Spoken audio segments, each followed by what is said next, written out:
I am Jean-Paul Addy. I'm an assistant professor here at the Urban Studies Institute, and it's my pleasure to introduce our second keynote speaker, Kevin Ward.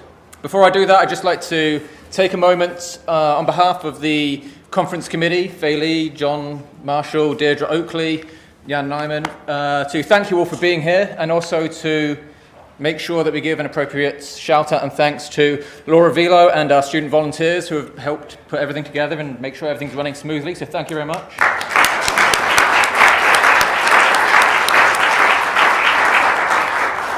Okay, now I know you will have all heard the clinking of wine bottles and beer bottles outside. The reception is imminent. But before we get to the reason that we're all here, I'd like to introduce Professor Kevin Ward from the University of Manchester. Now, I'm going to give very brief introductions, because hopefully Kevin is somebody that we're all familiar with. He's a generous, pioneering urban theorist and thinker, somebody who takes seriously questions of urban policy mobilities, but also the practice of doing urban research and thinking about comparative issues in, I think, very meaningful, open, productive, and generative ways. I should give a shout out to his 2010 paper towards a relational comparison of cities. How many just killed the? Do not end the slideshow. Go back now. So Kevin will be speaking now on the topic of making up policy through comparison. So please welcome Kevin Ward.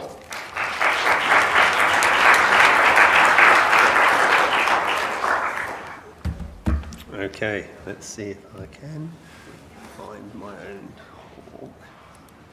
Oh, yes. I'm of an age where I'm always a bit suspicious and always happy when technology seems to work. Okay, so I've listened to a great set of talks today, so it's been an amazing day. Thanks to the organising team behind the conference and to Laura in particular. Their collective work has got me from Manchester to Atlanta to speak today. And I'm the director of something called the Manchester Urban Institute, and so it's been good to see GSU's Urban Institute up close. And thanks to George for his great keynote this morning, and I'm going to try and pick up on some of those themes he raised, but also some of the points I've heard being raised in a number of the paper sessions I sat in today. By the way, that's a walkway in Manchester Airport, and it tickled me pink about the kind of places that people in Greater Manchester were comparing themselves against.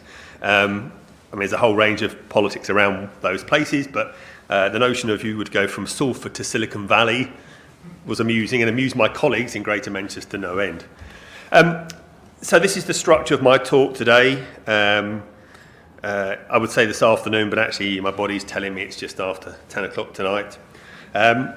So the introduction, I just wanted to start with an introduction. So it's in 4 sections. I'll work my way through slowly. I have about half an hour or so. I just wanted to start with the introduction with a quote from Jan when he approached me. So the first thing I think to note about the quote is the date tells you how well organised they are at GSU, because I was approached in April 2018. As I prepared for the conference, I guess, which I hasten to add was a lot closer to today than it was to last April, I was reflecting, I guess, on how I came to be invited. It's not the first time, I have to say, I've been invited to talk at an event around the notion of comparative urbanism, with, I guess, an unspoken rule about the globalness of comparing cities. And yet I'm not quite sure I do comparative urbanism, but again, it's not the first time I've been invited. So I guess I was reflecting a little bit on how it was I came to be invited. And also I was thinking a bit about the title of the workshop. That is, what does it mean to have a global perspectives on comparative urbanism? And I guess over the course of today, I've heard a number of claims that in terms of traditional comparative studies, there are now more that include cities from a longer list of geographical locations. So more studies that if we measure global by grouping cities according to where they are in the world, then we appear to have witnessed some changes over the last decade or so. And Jan, I think, outlined the cities that were to appear in the studies presented at this conference. And it was a good news story, I think. If it appeared on the local news thing, it would have been the last thing before they break to the weather. A good news story. But that's certainly one way, I think, of measuring globalness. that is, of perspectives on cities from around the globe. And I guess maybe it's a necessary but perhaps not sufficient requirement to produce one version of a more global comparative urbanism, to which I will return. Quite how this fits with what I've done was not entirely clear to me, and literally had me scratching my head, which, if you've got no hair, is quite painful at times, but anyway, I digress. My PhD in the mid to late 1990s was a comparative study of cities, but it was done before people talked about comparative urbanism or comparative urban studies in a way I think that most people now do. It compared 3 cities, one in the north, one in the east and one in the west, but only of England. So it wasn't global in the sense we imagine work to be now. Although all 3 of my cities had strong histories of being central sites in the production of Great Britain's colonies. And each city, or at least 2 in particular, Birmingham and Manchester, continued to be connected in very important ways to cities in South Asia, while the South Asian diasporas play important roles in each city's place in the world. So I guess in its own way, when I think back, it was one way of conducting a comparative and global study, if not a comparative global study. Of course, it was on the one hand, my dissatisfaction with my own work, and on the other, the insights from a range of others that led me to begin to read into the world of comparative urbanism a decade ago. So I should say I had a PhD examination on 3 cities. No one mentioned comparison. No one mentioned the fact I was comparing 3 cities. What were the methodological implications of doing that kind of study? And this was in the late 1990s. So based on a whole set of contributions by the list of people up there, acknowledging their work and their insights, I struggled to get published a review in Progress in Human Geography that JP mentioned. But eventually it did get published, a slow process of rather combative exchanges with reviewers. And on rereading this, and apologies if any of you are in the room, just so we're clear, I was right and you were wrong. Rereading this recently, I was struck by these words, and I guess the thing to note to self is when you read your own old work, it can be both excruciating and quite humbling. For this piece in 2010, which of course actually started its life over probably 10 years ago, I started thinking a bit about my own work subsequently. So the argument is stressing interconnected trajectories, how different cities are implicated in each other's past, present and future, moves us away from searching for similarities and differences between 2 mutually exclusive contexts, and instead towards relational comparisons that use different cities to pose questions of one another. So I thought a bit about that when I thought about today, and I also thought about this piece that only came out last year, which says that cities are the centre of the new knowable global context. Through the process of translation, the means through which governance is performed over a distance, cities, or particular bits of them in some cases, are brought into line. The unknown renders both knowable and comparable. As a result, the act of comparison becomes a particularly political act. Brackets, was it really anything other? And of course the answer is really no. And so when I thought about today's talk, I thought actually I was just struck by maybe how much my thinking between those 2 periods had not changed. But I thought I was going to use the opportunity to speak today to reflect on what I thought, how my thinking had changed about comparing cities and comparative urbans over the course of those 2 pieces and the small number of pieces I'd written in between. So I guess coming back to why I thought I was invited, the talk for the next 20, 25 minutes is it's going to be a bit like going to see favourite band when they play all the biggest hits. I'm not going to give you any B-sides. It's going to be the sort of thing I think you're probably going to expect to hear from me. And unfortunately, some of you in the audience have probably heard me say many times before, which is why I've given it a clear structure. So if your eyes start glazing over and you wake up suddenly, you know where we are in relationship to where we're going. So, comparative urbanism, from mode to object, which I guess is where I think I've gone and a bit of the literature's gone over the last decade or so. So, we can think about mode 1, which is comparison as the mode of analysis. So for me, this is what many of us, including me, think and mean when we think about comparative urbanism. So a rich body of work that has emerged in this tradition, building upon actually literature's way back into the 1940s and 50s. So there are multiple disciplinary histories that go into making the contemporary thought of comparative urbanism. The notion of comparison is variable, reflecting wider dominant paradigms. So it's not like the first few pieces on comparative urbanism were written just over a decade ago. I would say the naming of what constitutes comparison reflects geographies of knowledge generation, circulation and disciplining. I think there are an awful lot of comparative studies that were not thought about as comparative studies when they were produced, and maybe the comparativeness of them were not necessarily named and valued as those sorts of studies. But, as Martin Muller documented earlier today, nevertheless, there have been a whole host of edited collections, edited handbooks, and edited special issues over the last decade that have, I think, rendered visible the notion of comparative urbanism, particularly in this notion of global urbanism, or a more richer range of cities. I think the final point about the character of this mode of thinking about comparing cities is a range of methodologies at work, determining how and who and what gets counted as enumerated. So, lots of insights. This is again, if I looked across the sessions over these 2 days, most of the work, I would imagine, falls into this mode, and so the ones I heard today, and it's incredibly rich and generative and interesting. That's not to say there aren't, even despite all the work, a whole range of issues, I think, still that this body of work is wrestling with.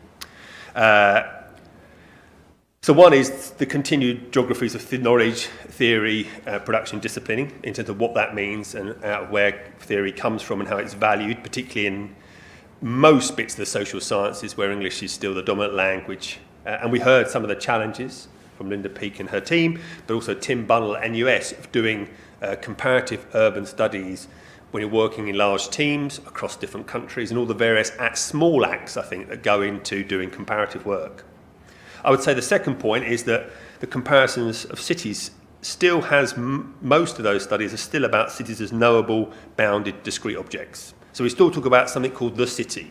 Now, often we mean the boundary of the city or city government, and there are degrees of wiggle room on this intellectually, but again, still, most of those studies are still about cities. So, for example, Christian Smith's recent work, which is great, comparing, I think it's 8 cities, again, begins to eat away at how you understand the urban and the city, but still there's a sense whereby there are these things called cities.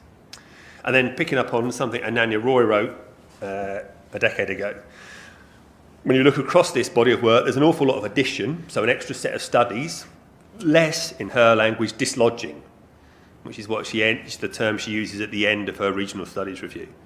I know you know, Tanya, I don't need to tell your own words, you wrote them, but it's just worth thinking about what that means now. So that's one mode of thinking about comparison and comparative urbanism. In parallel, I would say, to that body of work that probably has driven this workshop is a second body of work that's emerged in parallel that I would argue overlaps with this other stuff on comparative urbanism, which Jane Jacobs talks about as urban policy mobility studies, which again, like most of these things, draws upon a very, very multiple, varied, heterogeneous set of intellectual traditions that emerges from across the social sciences, where there is as much intellectual similarity as differences about binding stuff together. So anthropology, development studies, geography, planning, political science and sociology. And again, quoting from Ananya, from her piece in Environmental Planning A, which is about how we do the researching of geographies of policy and mobility, this, I think, at its core, the intellectual agenda of this body of work is focused on the practices through which a policy is made mobile.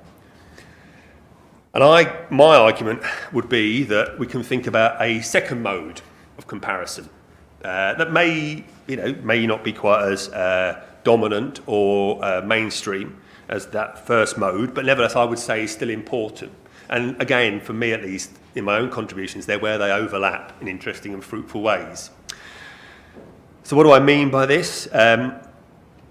And again, let me just be clear, because I have got myself into, and I probably will again in the future, get myself into trouble, because I seem to be suggesting that first mode is not worth persevering, and it's not intellectually fruitful and exciting, etc., etc. And it is. And I've no doubt I will probably do some of that stuff later on.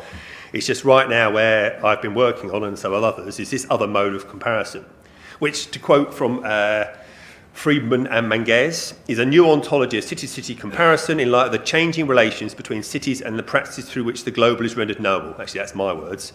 but they talk about a crisis of comparison. And what they mean by that is at the very moment where more and more people, the world seems to be, or cities in the world seem to be more and more connected, or at least connected in different kinds of ways, with all the things we know about not all cities being connected in the same kinds of ways, and not wishing to flatten out these kind of uneven geographies around power. So on the one hand, cities seem to be more interconnected. On the other hand, which seems to suggest you might want to do more kind of global urbanism type work. At the other hand, the kind of traditional ways of doing comparison, with cities understood as cities, is under threat. And so their argument is we're at a crisis of comparison, and one of the ways of thinking this through, which connects to the work I and others, many others, have been doing, is to think about this notion about comparison as the object of analysis. So one of the ways in which the city, or often bits of the city, standing in for the whole, in the world, and the world is in the city or bits of it. So multiple vectors about thinking about the interconnections between cities, and also the work that's done by people who are there to promote the city in terms of the comparisons they do. And this is both about a spatial dimension, so thinking about comparison with elsewhere, but we can also think about it in terms of elsewhere. So how are there that some forms of comparison are thinking about the time, as in either the past, the future, or as forward or backward? So in what ways time is mobilised in thinking about the comparisons that are done, performed and practiced by those who are involved in city making?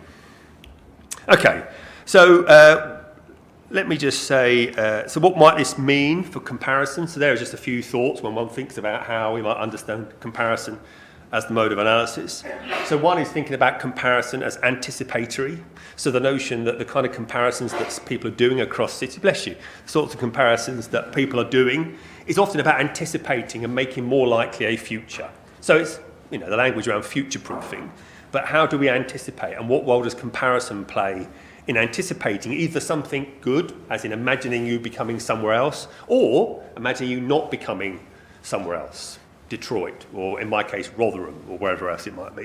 And that's no disrespect to anyone here who's from Rotherham, which is unlikely in Atlanta. Secondly, comparison is an actualising technique, and I'll come on to that in a moment. But how is it that actually, in some ways, the ways in which cities, or those who speak on behalf of some bits of cities, choose to compare themselves, it leads to the actualising of those imaginaries. So it's not simply, I'll talk about this in a minute, it's not simply about a mirror. There's actually work done by these comparative tactics in terms of actualising a particular future. Thirdly, we might think about comparison as governance. So in what ways are some bits of cities rendered governable at a distance through the kinds of comparisons that people are making?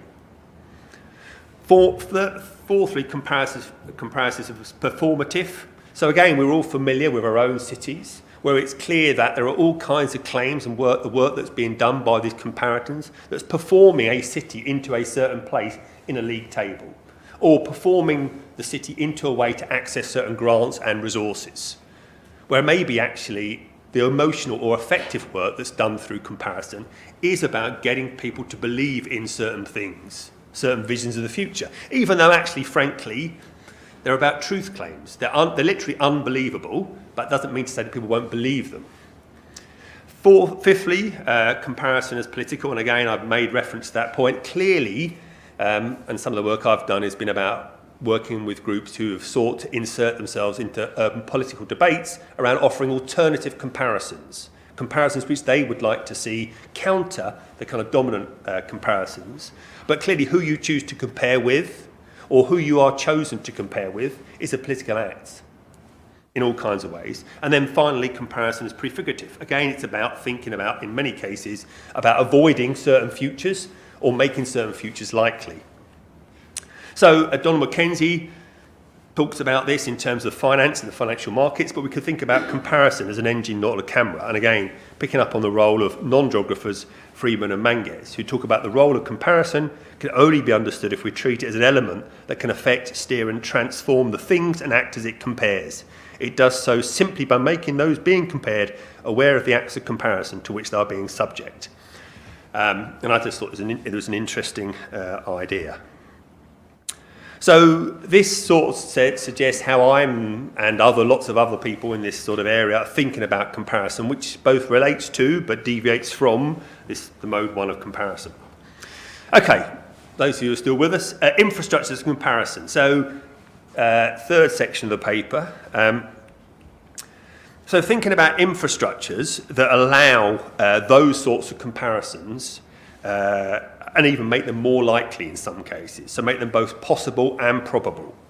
So the examples are multiple and many, of varying geographical reach, as the city is understood after the work of John Allen, Asher Min and Nigel Thrift and Doreen Massey, as constituted through relationships of varying geographical reach, bits of things co-present to give a degree of internal coherence. So, in a sense, this second point here talks about the ways in which bits of data, evidence and findings are framed and teed up, organised, packaged and promoted through digital and non-digital, direct and mediated platforms and representations are given coherence, shape and structure.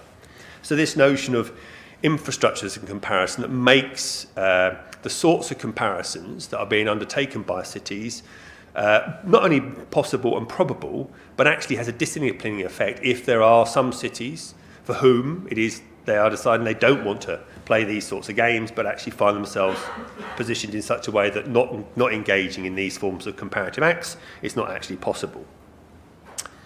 Examples include direct and proximate, face-to-face events, policy tourism, and indirect, at a distance, knowledge banks, podcasts, videos, webinars, and then human and non-human. And I wanted to just draw upon four other scholars' work in this vein, which I guess all I would say are making contributions to thinking about these kinds of infrastructures that exist. So one is by Tom Baker and Pauline McQuirk, which came out earlier this year. They talk about policy tourism. So they're comparing New York City and Adelaide and then a whole range of other Australian cities, and they're talking about the work that gets done around arriving at a particular policy through comparing the examples of two. And the work that gets done not by comparing those two cities, but comparing the mode of those two cities and the way they've gone about comparing themselves, particularly in Adelaide. And Catherine Chen's work is talking about Dongtan's eco-city and how that emerged as successful and then was compared with other similar schemes. So again, the ways in which particular eco-city emerged in China, and there are a whole range of other eco-cities that emerged in China, and in this case, how that one was compared with other cities and what the outcome was for the growth in that particular form of sustainable, smart urban redevelopment. Croce's work explores arriving at the waterfront development in Angola, revealing how it was constituted retrospectively and introspectively. Again, looking at the ways in which those involved in that scheme sought to compare themselves and their plans with other kinds of initiatives that were going on. And the last one is Sergio Montero's work, which examined the work done in San Francisco by video on Bogotá's car-free program. And again, Sergio's work was interesting partly because having just had some engagement with some digital geographers looking at the role of platforms as the way of bringing together some bits of these infrastructure, not just digital infrastructure, but other bits of things that go into creating a structure and a program through which cities are able to learn from and compare with other cities what they do or what they might do in particular areas of policy. I guess for this sort of talk, I'm not going to get into the details too much of my own work, although just to say that the thinking I'm outlining here has emerged through about 10 years or so of fieldwork, mostly working on my own, I would say, and fieldwork undertaken episodically over the period. So it's been a kind of stop-start endeavour. Most of the methods have been qualitative and largely archival and semi-structured, with a few event ethnographies and participant observations in walking tours. I guess my focus in thinking about comparison in this way has been on the repeated instances, in the words of Jane M. Jacobs, of debt-based financing and land value capture mechanisms. So work by Tom Goodfellow at the University of Sheffield, for example, in Addis Ababa, or Eddie Chi Min Hu and his colleagues have been working at Hong Kong and Singapore, and then George earlier today in his plenary talked about China. So there's a range of examples, and there are others, where different cities are undertaking different forms of financial experimentation in various cities. And in some cases, I think these challenge existing land ownership patterns and taxation regimes. In others, I think they complement them. But generally, in a growing number of cities around the world, whether it's about cities that are dealing with challenges about urbanisation and the kind of infrastructure and economic development challenges that face, or challenges around re-industrialisation or post-industrialisation, of dealing with of industrial landscape that needs retrofitting or augmenting, there is an increasing use of these kinds of mechanisms. So my own work has compared their use in cities and countries that are predisposed to look at each other and where often comparison works with the prevailing wider logic. I guess, however, the point has been to be led by those sorts of comparisons being performed by those I'm interested in within the cities. And it's increasingly now moving forward to explore the intensification of these mechanisms in those cities at the interface of, on the one hand, managing the aftermath of the global financial crisis, and on the other, dealing with austerity programs. So particularly in the US, comparing the use of these more risky and speculative mechanisms, even when they have a longer history than they do in many other parts of the world, and looking at what they mean for the service design and delivery, particularly in relation to the many cities more deprived and racialised communities. But I guess that's the next step.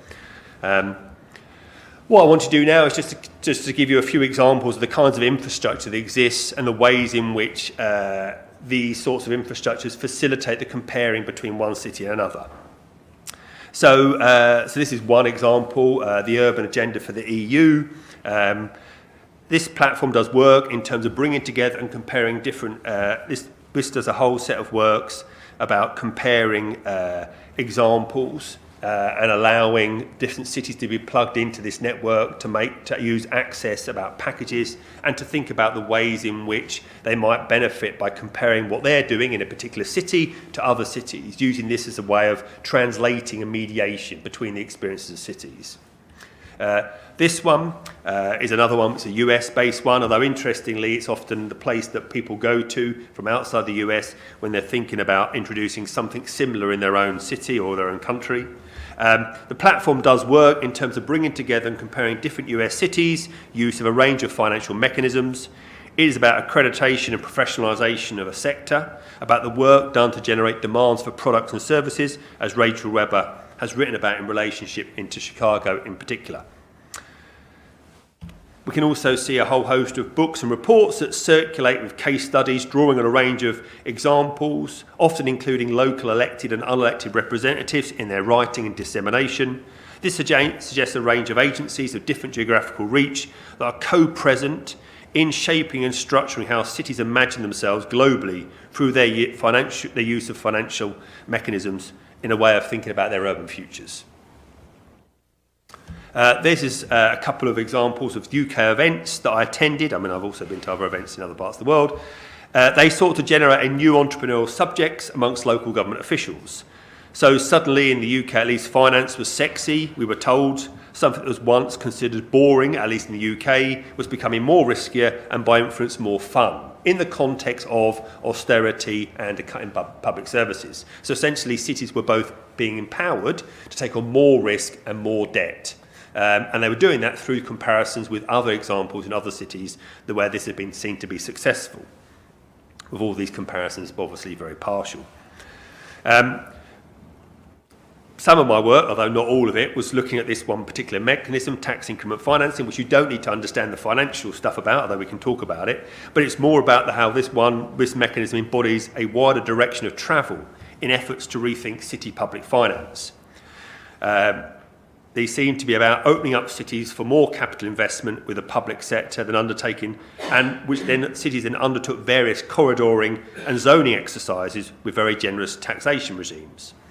I interviewed some of those who'd been to those conferences about what they heard at the events and what the aftermaths were. So it's one thing to do the ethnography of these events and see what gets said, but then to actually follow up and work out what happens to what people know when they go out of these conferences and go back and speak to others, and what consequences that has for the urban politics around inclusion and exclusion, who gets to shape certain decision-making processes, for example. This report was one that was referenced an awful lot in some of my more recent work. There's a video on here on the wealth of cities, which I'm not going to show you. But it's very upfront about finance and for whom they imagine the target audience of their work and what its relevance might be. For example, which I saw when I took this photograph at Chicago O'Hare, which basically talks about old downtowns becoming new boom towns and the ways in which a whole range of actors, many of whom actually I would never have thought of having to speak to, given I was interested in kind of urban politics and policy, but finding myself speaking to lawyers and accountants and financiers about the ways in which they were imagining the city as ripe for further capital accumulation and increasingly asking the state to intervene in what we might think about as essentially financing land grabs of various degrees.